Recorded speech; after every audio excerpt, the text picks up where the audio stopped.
ಭಾಗ 1. ಮಿಥಿಲೆಯಲ್ಲಿ ಬಾಲ್ಯ. ಮಿಥಿಲಾ ಎಂದು ಪ್ರಸಿದ್ಧವಾಗಿರುವ ಪ್ರಾಚೀನ ವಿದೇಹ ರಾಜ್ಯದಲ್ಲಿ ಒಂದು ಬಡ ಬ್ರಾಹ್ಮಣ ಕುಟುಂಬದಲ್ಲಿ ನಾನು ಹುಟ್ಟಿದೆನು. ಹಲವಾರು ಪೀಳಿಗೆಗಳಿಂದ ಮೊದಲಿನಿಂದಲೂ ನಮ್ಮ ಪರಿವಾರದಲ್ಲಿ ದುರಾದೃಷ್ಟವು ಒಕ್ಕರಿಸಿತ್ತು ಮತ್ತು ಜನಕ ಮಹಾರಾಜರ ಪರಿವಾರದಲ್ಲಿ ನಾವು ಸೇವಕರೆಂದು ಸ್ವೀಕರಿಸಲ್ಪಟ್ಟಿದ್ದೆವು. ನನ್ನ ತಂದೆಯು ಋಷರೋಮ ಜನಕ ಮಹಾರಾಜರ ಮನೆಯ ಕೆಲಸದಾಳಾಗಿ ಆಮೇಲೆ ಸುಪ್ರಸಿದ್ಧ ಸೀರಧ್ವಜ ಜನಕ ಮಹಾರಾಜರ ಅಡಿಯಲ್ಲಿ ಸೇವೆ ಸಲ್ಲಿಸಿದನು. ಅವನ ತಂದೆ ಮತ್ತು ಅಜ್ಜ ಕೂಡ ಮನೆಗೆಲಸದ ಆಳಾಗಿ ಸೇವೆ ಸಲ್ಲಿಸಿದರು.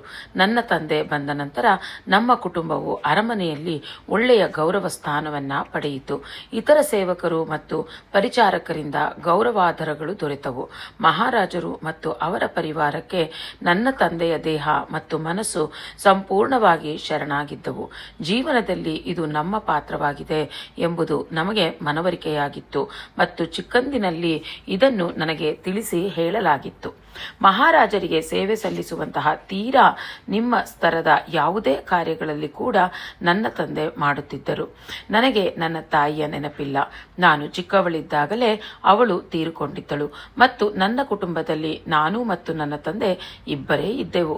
ನನ್ನ ಚಿಕ್ಕಂದಿನಲ್ಲಿ ಬಹಳಷ್ಟು ಸೇವಕರು ನನ್ನ ಕಾಳಜಿ ಮಾಡುತ್ತಿದ್ದರೂ ನಾನು ನನ್ನ ತಂದೆಯ ದೈನಂದಿನ ಕೆಲಸ ಕಾರ್ಯಗಳಲ್ಲಿ ಜೊತೆಯಾಗಿರುತ್ತಿದ್ದೆನು. ಅಂತಹ ಅಸಹ್ಯಕರ ಕೆಲಸವೆನಿಸಿದರೆ ನನ್ನ ತಂದೆಯು ನನ್ನನ್ನು ಅಲ್ಲಿಂದ ಕಳಿಸಿಬಿಡುತ್ತಿದ್ದನು. ನಾನು ಚಿಕ್ಕವಳಿದ್ದಾಗ ರಾಜ್ಯದ ಜವಾಬ್ದಾರಿಯು ತಂದೆಯಿಂದ ಮಗನಿಗೆ ವರ್ಗಾಯಿಸಲ್ಪಟ್ಟಿತು. ಸೀರಧ್ವಜ ಜನಕ ಇವರು ರಾಜ್ಯಭಾರ ವಹಿಸಿಕೊಂಡ ಮೇಲೆ ಮಹಾರಾಜರಿಗೆ ದೊರೆಯುವ ಸಾಮಾನ್ಯ ಭಾವನೆಗಳಾದ ಸಮರ್ಪಣೆ ಮತ್ತು ವಿಧೇಯತೆಗಳಿಗೆ ಅತೀತವಾಗಿ ಜನರಿಂದ ಅವರು ಗೌರವಿಸಲ್ಪಟ್ಟರು. ಹೊಸ ಮಹಾರಾಜರ ಕುರಿತು ನನ್ನ ತಂದೆಯು ಸರ್ವೋಚ್ಚ ಗೌರವಾದರವನ್ನ ಹೊಂದಿದ್ದರು ಎಂದು ಹೇಳಿದರೆ ಅದು ಅಲ್ಪನುಡಿ ಆದೀತು. ಅವರು ಯುವಾವಸ್ಥೆಯಲ್ಲಿ ಇದ್ದಾಗಲೂ ಮನೆಗೆಲಸದ ಆಬಾಲ ವೃದ್ಧರೆಲ್ಲರಿಗೂ ತಂದೆಯಂತೆ ಇದ್ದರು. ನಾವೆಲ್ಲರೂ ಅವರನ್ನು ಜನಕ ಬಾಬಾ ಎಂದು ಕರೆಯುತ್ತಿದ್ದೆವು. ರಾಜ್ಯದಲ್ಲಿ ಅವರು ಮಹಾರಾಜ ಎಂದಷ್ಟೇ ಪರಿಗಣಿಸಲ್ಪಡದೆ ಒಬ್ಬ ಋಷಿ ಎಂದು ಗೌರವಕ್ಕೆ ಪಾತ್ರರಾಗಿದ್ದರು. ಅವರ ನಿಲುವು ಎಂತಹದು ಎಂದರೆ ಅದಕ್ಕೆ ಕೆಲವೇ ಮಹಾರಾಜರು ಸರಿಸಾಟಿಯಾಗುತ್ತಿದ್ದರು. ಇದನ್ನು ನಂಬುವರಲ್ಲಿ ನನ್ನ ತಂದೆ ಒಬ್ಬರೇ ಆಗಿರಲಿಲ್ಲ. ಮಹಾರಾಜರು ವ್ಯಕ್ತಿಯ ಅಂತರಂಗವನ್ನ ಬಲ್ಲವರಾಗಿದ್ದಾರೆ, ಕೇವಲ ಬಾಹ್ಯ ವ್ಯಕ್ತಿತ್ವವನ್ನು ಅಲ್ಲ. ವ್ಯಕ್ತಿಯ ಹೃದಯದೊಳಗೆ ಅವರು ನೋಡುತ್ತಾರೆ. ಆದ್ದರಿಂದ ಮಹಾರಾಜರು ಜನರಲ್ಲಿ ತಾರತಮ್ಯ ಮಾಡುವುದಿಲ್ಲ ಎಂದು ನನಗೆ ಚಿಕ್ಕ ವಯಸ್ಸಿನಲ್ಲಿಯೇ ಹೇಳಲಾಗಿತ್ತು. ಇದು ಎಲ್ಲರಿಗೂ ಚಿರಪರಿಚಿತವಾದ ಸಂಗತಿಯಾಗಿತ್ತು. ಈ ಗುಣವು ಅವರನ್ನು ಜನರ ಮನಸ್ಸಿನಲ್ಲಿ ಇನ್ನಷ್ಟು ಉನ್ನತಗೊಳಿಸಿದೆ. ಮಹಾರಾಜರು ಮತ್ತು ಜನರ ಮಧ್ಯೆ ಪರಸ್ಪರ ಪ್ರೀತಿಯ ಸಂಬಂಧವಿತ್ತು. ಹೀಗಾಗಿ ರಾಜ್ಯವು ಶಾಂತಿ ಸೌಹಾರ್ದತೆಯ ಅಸಾಮಾನ್ಯ ಪ್ರಜ್ಞೆಯನ್ನ ಅನುಭವಿಸಿತು. ಅವರು ಅಜಾತ ಶತ್ರುವಿನಂತೆ ಇದ್ದುದರಿಂದ ವಿರೋಧದ ಸೊಲ್ಲು ಎಲ್ಲೂ ಇರಲಿಲ್ಲ ಮತ್ತು ಅವರ ಕಾರ್ಯಗಳು ಯಾವಾಗಲೂ ಜನಕಲ್ಯಾಣಕರವಾಗಿಯೇ ಇರುತ್ತಿದ್ದುದರಿಂದ ಅವುಗಳನ್ನು ಯಾರೂ ಪ್ರಶ್ನಿಸುತ್ತಿರಲಿಲ್ಲ. ನಾನು ಬೆಳೆದು ಬಂದಂತಹ ಮತ್ತು ಸೇವೆ ಸಲ್ಲಿಸಿದ ಅರಮನೆಯು ಸುಂದರವಾಗಿತ್ತು, ಆದರೆ ಅತಿಯಾದ ಭವ್ಯತೆ ಮತ್ತು ಸಂಪತ್ತಿನ ಪ್ರದರ್ಶನವನ್ನು ಹೊಂದಿರಲಿಲ್ಲ. ಸರಳತೆ ಮತ್ತು ಸೌಂದರ್ಯಗಳು ಅಕ್ಕಪಕ್ಕದಲ್ಲಿ ಅಸ್ತಿತ್ವದಲ್ಲಿದ್ದವು. ಜನರ ಕಲಾತ್ಮಕತೆಯಿಂದ ಚಿತ್ರಕಲೆಯನ್ನ ಬಿಡಿಸಿದ ಹೂದಾನಿಗಳು ಮತ್ತು ಇತರ ಕುಂಬಾರಿಕೆಗಳು, ಭಿತ್ತಿ ಚಿತ್ರಗಳು ಮತ್ತು ನುಣ್ಣಗೆ ನೇಯ್ದು ಬಟ್ಟೆಗಳಿಂದ ಅರಮನೆಯ ಅಲಂಕೃತಗೊಂಡಿತ್ತು. ಮಹಾರಾಣಿ ಸುನೈನಾ ತೀಕ್ಷ್ಣವಾದ ಸೌಂದರ್ಯ ಪ್ರಜ್ಞೆಯನ್ನ ಹೊಂದಿದವರಾಗಿದ್ದರು. ಅವರು ಕೇವಲ ಅರಮನೆಯಲ್ಲಿ ಅಷ್ಟೇ ಅಲ್ಲದೆ ಇಡೀ ಮಿಥಿಲೆಯಲ್ಲಿ ಕೂಡ ಪರಿಷ್ಕೃತ ಮತ್ತು ಉನ್ನತಿ ಹೊಂದಿದ ವಾತಾವರಣವನ್ನು ಸೃಷ್ಟಿಸಲು ಸಹಾಯ ಮಾಡಿದರು. ಮಹಾರಾಜ ಮತ್ತು ಮಹಾರಾಣಿಯರಿಗೆ ಮಕ್ಕಳಿರಲಿಲ್ಲ. ಅದು ಜನಕ ಬಾಬಾ ಅವರ ತಪಸ್ವಿ ಸ್ವಭಾವದ ಕಾರಣದಿಂದ ಎಂದು ಹೇಳಲಾಗುತ್ತದೆ. ಋಷಿ ಮುನಿಗಳನ್ನು ಭೇಟಿ ಮಾಡುವುದರಲ್ಲಿ, ಅರಮನೆಯಲ್ಲಿ ಅವರಿಗೆ ಆತಿಥ್ಯ ನೀಡುವುದರಲ್ಲಿ ಅಥವಾ ಏಕಾಂತ ಧ್ಯಾನದಲ್ಲಿ ಅವರ ಹೆಚ್ಚಿನ ಸಮಯವನ್ನು ಕಳೆಯುತ್ತಿದ್ದರು. ಋಷಿ ಮಹಾರಾಜರೆಂದು ಪ್ರಸಿದ್ಧರಾದ ಜನಕ ಬಾಬಾ ಅವರನ್ನು ಭೇಟಿಯಾಗಲು ತುಂಬಾ ದೂರದಿಂದ ಅವರು ಬರುತ್ತಿದ್ದರು. ಈ ಭೇಟಿಗಳಿಂದ ದೊರೆಯುವ ಆಶೀರ್ವಾದಗಳು ರಾಜ್ಯಕ್ಕೆ ಹೆಚ್ಚಿನ ಚಟುವಟಿಕೆ ಮತ್ತು ಸಂತೋಷವನ್ನ ಸೃಷ್ಟಿಸುತ್ತಿದ್ದವು. ಮಹಾರಾಜರ ಜ್ಞಾನದಿಂದ ಎಲ್ಲ ಜನರು ಲಾಭಾನ್ವಿತರಾದರು. ಅವರು ಯಾವುದೇ ವ್ಯಕ್ತಿಯ ಸಮಸ್ಯೆಯನ್ನು ಪರಿಹರಿಸುತ್ತಿದ್ದುದರಿಂದ ಅವರು ನಮ್ಮ ತೀರಾ ಸಮೀಪದ ಮತ್ತು ಆತ್ಮೀಯ ಬಾಬಾ ಆದರು. ನನ್ನ ತಂದೆಯು ಮಹಾರಾಜರ ಸಾಮೀಪ್ಯದಲ್ಲಿದ್ದು ಆಶೀರ್ವಾದಗಳನ್ನು ಪಡೆದುಕೊಳ್ಳುತ್ತಿದ್ದರೂ ತಮ್ಮ ಶುಷ್ಕ ಮತ್ತು ಚಿಂತಾಮಗ್ನ ಸ್ವಭಾವದಿಂದಾಗಿ ಅವರೊಬ್ಬರನ್ನು ಬಿಟ್ಟು ಬಹಳಷ್ಟು ಜನರಿಗೆ ಅದು ಸಂತೋಷದ ಕ್ಷಣವಾಗಿರುತ್ತಿತ್ತು. ನನ್ನ ತಂದೆಯು ತುಂಬ ಕಟ್ಟುನಿಟ್ಟಾಗಿ ಮಾತನಾಡುತ್ತಿದ್ದರು, ಆದರೆ ಅವರ ವಿವರಣೆಯು ತುಂಬ ಸೌಮ್ಯವಾಗಿರುತ್ತಿತ್ತು. ಒಬ್ಬ ಪರಿಪೂರ್ಣತಾವಾದಿ ಮಹಾರಾಜರಿಗಾಗಿ ತನ್ನ ಕರ್ತವ್ಯಗಳನ್ನು ನಿರ್ವಹಿಸುವಾಗ ಇತರ ಸೇವಕ ಮತ್ತು ಪರಿಚಾರಕರ ಕೆಲಸ ಕಾರ್ಯಗಳನ್ನು ಪ್ರಾಯಶಃ ಪುನಃ ಭಿನ್ನ ರೀತಿಯಿಂದ ಮಾಡುತ್ತಿದ್ದನು, ಏಕೆಂದರೆ ಕಾರ್ಯಗಳನ್ನು ಇನ್ನೂ ಉತ್ತಮ ರೀತಿಯಿಂದ ಮಾಡಲು ಸಾಧ್ಯವಿದೆ ಎಂದು ಅವರು ಹೇಳುತ್ತಿದ್ದರು. ಆದರೆ ಅವನು ಯಾವಾಗಲೂ ತೀರಾ ವಿನಮ್ರತೆಯಿಂದ ಮಾಡುತ್ತಿದ್ದಾನೆ ಎಂಬುದನ್ನು ನಾನು ಆಗಾಗ್ಗೆ ಯೋಚಿಸುತ್ತಿದ್ದೆ. ಒಬ್ಬರು ಯಾವಾಗಲೂ ಉತ್ತಮವಾಗಿ ಮಾಡುವುದು ಸಾಧ್ಯವಿದೆ ಎಂದು ಅವರು ಹೇಳುವುದನ್ನು ನಾನು ಪದೇ ಪದೇ ಕೇಳಿದ್ದೇನೆ. ನಾನು ಇದನ್ನು ಮೌನವಾಗಿ ಪ್ರತಿಭಟಿಸುತ್ತಿದ್ದೆನು. ಯಾವಾಗಲೂ ಉತ್ತಮವಾಗಿ ಮಾಡಲು ಸಾಧ್ಯವೇ? ಜನಕ ಪರಿವಾರದ ದಯೆಯಿಂದಾಗಿ ನಮ್ಮ ಕುಟುಂಬವು ಅನೇಕ ದುರಾದೃಷ್ಟಗಳಿಂದ ಬದುಕಿ ಉಳಿದಿದೆ ಎಂಬುದನ್ನು ನನಗೆ ನೆನಪಿಸಲು ಅವನು ಎಂದಿಗೂ ವಿಫಲನಾಗಲಿಲ್ಲ. ಇದಕ್ಕೆ ಪ್ರತಿಯಾಗಿ ನಾವು ನಮ್ಮ ಜೀವನಗಳನ್ನು ಅವರಿಗೆ ನೀಡಬೇಕು. ಅವರ ದಯೆ ಇಲ್ಲದಿದ್ದರೆ ನಮಗೆ ಏನಾಗಬಹುದಿತ್ತು ಎಂಬುದು ನನಗೆ ತಿಳಿದಿಲ್ಲ ಎಂದು ನನಗೆ ಪದೇ ಪದೇ ಹೇಳುತ್ತಿದ್ದನು. ನಾನು ದೊಡ್ಡವಳಾದಂತೆ ದುರಾದೃಷ್ಟಗಳು ಯಾವುವು ಮತ್ತು ನಮಗೇಕೆ ಬಂದವು ಎಂದು ನನ್ನ ತಂದೆಯನ್ನು ಕೇಳಲು ಆರಂಭಿಸಿದೆ. ಆದರೆ ಆತ ಎಂದೂ ಉತ್ತರಿಸಲಿಲ್ಲ. ಶೂನ್ಯ ದೃಷ್ಟಿಯಿಂದ ಆಕಾಶದತ್ತ ನೋಡಿ ತಲೆಯಾಡಿಸುತ್ತಿದ್ದನು. ಅದು ನೀನು ತಿಳಿದುಕೊಳ್ಳುವ ಸಂಗತಿಯಲ್ಲ ಎಂದು ಉತ್ತರಿಸುತ್ತಿದ್ದನು. ಹೀಗಾಗಿ ನಾನು ಅದನ್ನು ಅಷ್ಟಕ್ಕೆ ಬಿಟ್ಟುಬಿಟ್ಟೆ. ಇದರಿಂದ ಮನಸ್ಸಿಗೆ ನೆಮ್ಮದಿ ಇರುತ್ತಿರಲಿಲ್ಲ. ಆದರೂ ಅವನನ್ನು ಒತ್ತಾಯಿಸುವಷ್ಟು ಧೈರ್ಯವಿರಲಿಲ್ಲ. ಅವನು ನನ್ನ ಕಣ್ಣಳತೆಗಳಿಂದ ನನ್ನನ್ನು ಎಂದಿಗೂ ದೂರ ಹೋಗಲು ಬಿಡುತ್ತಿರಲಿಲ್ಲ. ಇತರ ಮಕ್ಕಳೊಂದಿಗೆ ಸೇರಿ ನಾನು ಕಾಡಿಗೆ ಹೋಗುವುದು ಸಾಧ್ಯವಾಗುತ್ತಿರಲಿಲ್ಲ. ಇದು ನನಗೆ ಬಹಳಷ್ಟು ಕಣ್ಣೀರು ಮತ್ತು ಹೆಚ್ಚು ಪ್ರತಿಭಟನೆಯನ್ನು ತರುತ್ತಿತ್ತು. ಆದರೆ ಅವನು ಅಚಲನಾಗಿದ್ದನು. ಎಲ್ಲಕ್ಕಿಂತ ಕೆಟ್ಟದೇನೆಂದರೆ ನದಿಯಲ್ಲಿ ಸ್ನಾನ ಮಾಡುವುದು ನನಗೆ ನಿಷೇಧಿಸಲ್ಪಟ್ಟಿತ್ತು. ಆದ್ದರಿಂದ ನಾನು ಎಂದೂ ನದಿಗೆ ಇಳಿಯುವುದು ಸಾಧ್ಯವಾಗಲಿಲ್ಲ. ನನಗೊಬ್ಬಳಿಗೆ ಮಾತ್ರ ನಿರ್ಬಂಧ ಇರುವಂತೆ ನನಗೆ ತೋರುತ್ತಿತ್ತು. ನನ್ನ ತಂದೆ ಹಠವಾದಿಯಾಗಿದ್ದನು. ಎಷ್ಟೇ ಮನವಿ ಮಾಡಿಕೊಂಡರೂ ಅವನು ವಿಚಲಿತಗೊಳ್ಳುತ್ತಿರಲಿಲ್ಲ. ನನ್ನ 8 ಅಥವಾ 9ನೆಯ ವಯಸ್ಸಿನಲ್ಲಿ ನಿರ್ವಹಿಸಲು ನನ್ನ ಸ್ವಂತ ಕೆಲಸಗಳನ್ನು ನಾನು ಪಡೆದಾಗ ಅಗತ್ಯ ಇರುವ ಮನ ಕೆಲಸಗಳು ಸರಾಗವಾಗಿ ಜರುಗಲು ನನ್ನ ತಂದೆಯು ವಿವಿಧ ಕೆಲಸ ಕಾರ್ಯಗಳನ್ನು ನೋಡಿಕೊಳ್ಳುವಾಗ ನಾನು ನನ್ನ ತಂದೆಯೊಂದಿಗೆ ಜೊತೆಗೂಡಿ ಹೋಗುತ್ತಿದ್ದೆನು. ಸಂಜೆ ವೇಳೆ ಕೆಲಸದಿಂದ ನಿವೃತ್ತರಾಗುವಾಗ ಜನಕ ಬಾಬಾ ಅವರಿಂದ ಅವನು ಆಶೀರ್ವಾದ ಪಡೆದುಕೊಳ್ಳುತ್ತಿದ್ದನು. ಕೆಲವೊಮ್ಮೆ ಅವರೊಂದಿಗೆ ಜೊತೆಯಾಗಿರಲು ನನಗೆ ಅನುಮತಿ ದೊರೆತಾಗ ನನ್ನ ತಂದೆಯು ಮಹರ್ಷಿಯ ಪಾದಗಳ ಮೇಲೆ ನನ್ನ ಹಣೆಯನ್ನು ಇಟ್ಟಾಗ ನಾನು ಬಾಗಿಲ ಬಳಿ ನಾಚಿಕೆಯಿಂದ ನಿಂತಿರುತ್ತಿದ್ದೆನು. ಅವರಿಬ್ಬರನ್ನು ನಾನು ನೋಡುತ್ತಿದ್ದುದು ನನಗೆ ನೆನಪಿದೆ. ಜನಕ ಬಾಬಾ ಅವರ ಭವ್ಯ ಆಕೃತಿ, ಅವರ ಎತ್ತರದ ನಿಲುವು, ಮೈಕಟ್ಟು, ಹಿಂದಕ್ಕೆ ಎಳೆದ ಕಪ್ಪಾದ ಕೂದಲು, ಇಳಿಬಿದ್ದ ಗಡ್ಡ, ತಾರುಣ್ಯದಲ್ಲಿಯೂ ಬೂದು ಬಣ್ಣಕ್ಕೆ ತಿರುಗಿದ ಕೂದಲುಗಳು ಅವರು ತಮ್ಮ ತರುಣಾವಸ್ಥೆಯಲ್ಲಿ ಜ್ಞಾನವನ್ನು ಧಾರಣ ಮಾಡಿದಂತೆ ತೋರುತ್ತಿತ್ತು. ಅವರು ಹೆಚ್ಚು ಆಹಾರವನ್ನು ಸೇವಿಸುತ್ತಿರಲಿಲ್ಲವಾದ್ದರಿಂದ ಅವರು ತೆಳ್ಳಗಿನ ಆಕೃತಿಯನ್ನು ಹೊಂದಿದ್ದರು. ನೀಳವಾದ ಮೂಗು, ಗಡ್ಡದಿಂದ ಆವೃತವಾದ ಪೂರ್ಣ ತುಟಿಗಳಿಂದ ಕೂಡಿದ ಅವರ ಮುಖಲಕ್ಷಣಗಳು ಸೂಕ್ಷ್ಮ ಕೆತ್ತನೆಯಿಂದ ಕೂಡಿದಂತಿತ್ತು. ನೀಳವಾದ ಅವರ ಮುಖವು ದಯಾಪೂರ್ಣ ಮತ್ತು ಪ್ರಶಾಂತವಾಗಿತ್ತು. ನನ್ನ ತಂದೆ ತುಂಬ ಭಿನ್ನವಾದ ರೂಪವನ್ನು ಹೊಂದಿದ್ದನು. ಅವನು ಎತ್ತರವಿದ್ದರೂ ಆದರೂ ಭುಜಗಳನ್ನು ವಕ್ರ ಮಾಡಿಕೊಂಡು ತನ್ನ ಮಹಾರಾಜರಿಗಿಂತ ಕಡಿಮೆ ಎತ್ತರ ಕಾಣಬೇಕೆಂದು ಯಾವಾಗಲೂ ಬಾಗಿ ಇರುತ್ತಿದ್ದನು. ಜನಕ ಬಾಬಾ ಅವರಿಗಿಂತ ಕಡಿಮೆ ಆಹಾರ ಸೇವಿಸುತ್ತಿದ್ದನು. ಆದ್ದರಿಂದ ತೀರಾ ತೆಳ್ಳಗಿದ್ದನು ಮತ್ತು ಅವನ ಮುಖವು ಯಾವಾಗಲೂ ಕಠೋರ ಅಭಿವ್ಯಕ್ತಿಯನ್ನು ಹೊಂದಿರುತ್ತಿತ್ತು. ಮಹಾರಾಜರ ಸನ್ನಿಧಾನದಲ್ಲಿ ಇರುವಾಗ ಮಾತ್ರವೇ ಕೋಮಲವಾಗಿರುತ್ತಿತ್ತು. ರಾತ್ರಿ ವೇಳೆಯ ದೈನಂದಿನ ಕೆಲಸಗಳನ್ನು ಮಾಡುವ ಸಮಯದಲ್ಲಿ ಒಮ್ಮೊಮ್ಮೆ ನಾನೂ ನನ್ನ ತಂದೆಯೊಂದಿಗೆ ಹೋಗಿರುತ್ತಿದ್ದೆನು.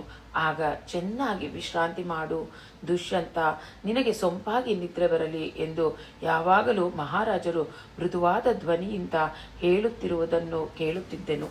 ರಾತ್ರಿ ಎಷ್ಟೇ ವೇಳೆಯಾದರೂ ಮಹಾರಾಜರು ಸ್ವಲ್ಪ ನಿದ್ರೆಗೆ ಜಾರಿದ್ದಾರೆ ಎಂದು ತಿಳಿದಿದ್ದರೂ ನನ್ನ ತಂದೆಯು ಅವರ ಆಶೀರ್ವಾದವನ್ನು ಸ್ವೀಕರಿಸುವ ಕ್ರಿಯೆಗಳನ್ನೆಲ್ಲ ಪೂರೈಸುತ್ತಿದ್ದನು.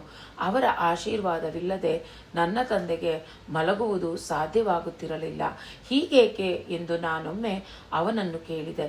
ಅದಕ್ಕೆ, ಒಂದು ವೇಳೆ ತಾನು ರಾತ್ರಿಯೇ ಮರಣ ಹೊಂದಿದರೆ ಜನಕ ಬಾಬಾ ಅವರ ಆಶೀರ್ವಾದವು ನನ್ನ ಮೇಲೆ ಇರುವುದು ಖಚಿತಪಡಿಸಿಕೊಳ್ಳಲು ಹೀಗೆ ಮಾಡುತ್ತಿರುವುದಾಗಿ ಅವನು ಹೇಳಿದನು.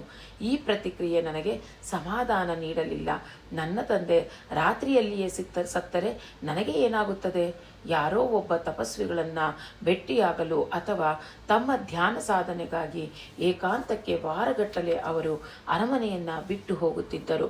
ಆ ಸಮಯದಲ್ಲಿ ನನ್ನ ತಂದೆ ಆತಂಕಕ್ಕೆ ಒಳಗಾಗುತ್ತಿದ್ದರು ಮತ್ತು ತನ್ನ ಜೀವನವು ಬಾಬಾ ಅವರ ಮೇಲೆಯೇ ಅವಲಂಬಿತವಾಗಿದೆ ಎನ್ನುವಂತೆ ಅವರು ಮರಳುವಿಕೆಗಾಗಿ ರಾತ್ರಿ ಇಡೀ ಕುಳಿತು ದಾರಿ ಕಾಯುತ್ತಿದ್ದರು.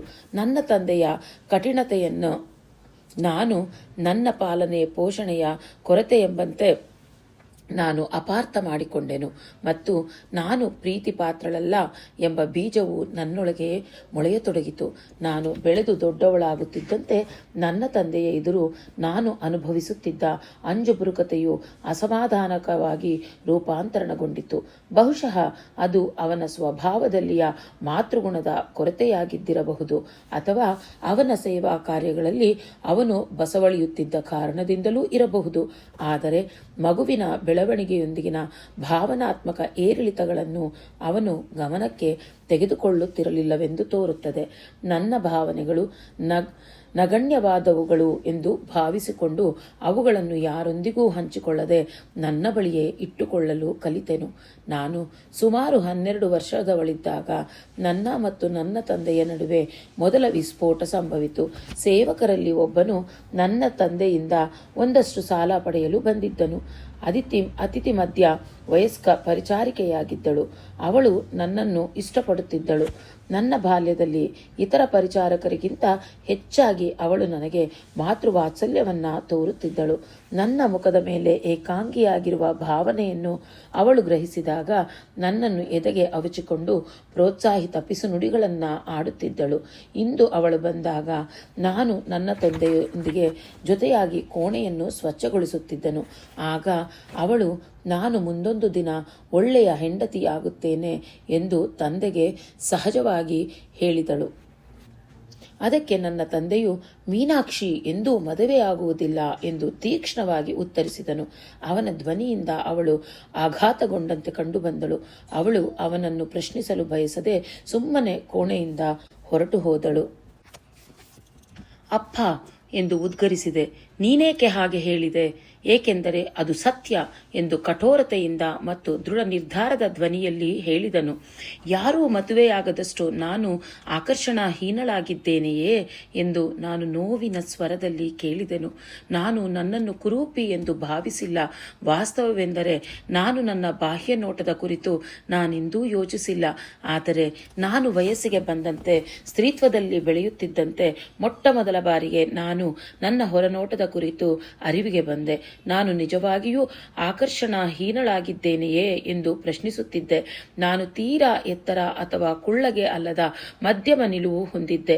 ತೀರಾ ಕಪ್ಪು ಅಲ್ಲದ ಕಂದು ಬಣ್ಣವನ್ನ ಹೊಂದಿದ್ದೆನು. ನಾನು ತುಂಬಾ ತೆಳ್ಳಗಾದ ಕೂದಲನ್ನು ಹೊಂದಿದ್ದೆನು. ಹೀಗಾಗಿ ಬೆನ್ನ ಮೇಲೆ ನೀಳವಾದ ಸುಗಂಧಪೂರ್ಣ ಜಡೆಯನ್ನು ಬಿಡುತ್ತಿರಲಿಲ್ಲ. ಆದರೆ ಅದು ಹೇಗೆ ಪರಿಗಣನೆಗೆ ಬರುತ್ತದೆ? ನನ್ನ ವಿಷಯದಲ್ಲಿ ಒಂದೇ ಒಂದು ಆಕರ್ಷಣೀಯವಲ್ಲದ ಸಂಗತಿ ಎಂದರೆ ನನ್ನ ಬಲಗೆನ್ನೆಯ ಕೆಳಭಾಗದಲ್ಲಿ ಇದ್ದಂತಹ ಮಚ್ಚೆ.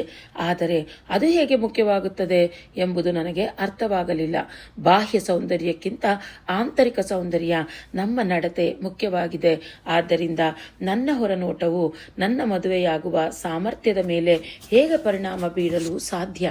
ನನ್ನ ತಂದೆಯ ಮುಖ ಸ್ವಲ್ಪ ಮೃದುವಾಯಿತು. ಮೀನಾಕ್ಷಿ, ನೀನು ಚೆನ್ನಾಗಿ ಕಾಣುವೆ, ಅದಕ್ಕೇನೂ ಸಂಬಂಧವಿಲ್ಲ.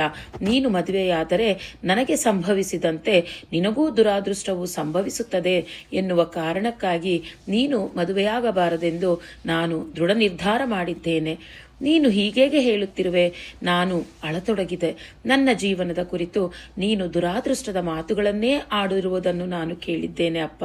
ಅದ್ಯಾವ ದುರಾದೃಷ್ಟ?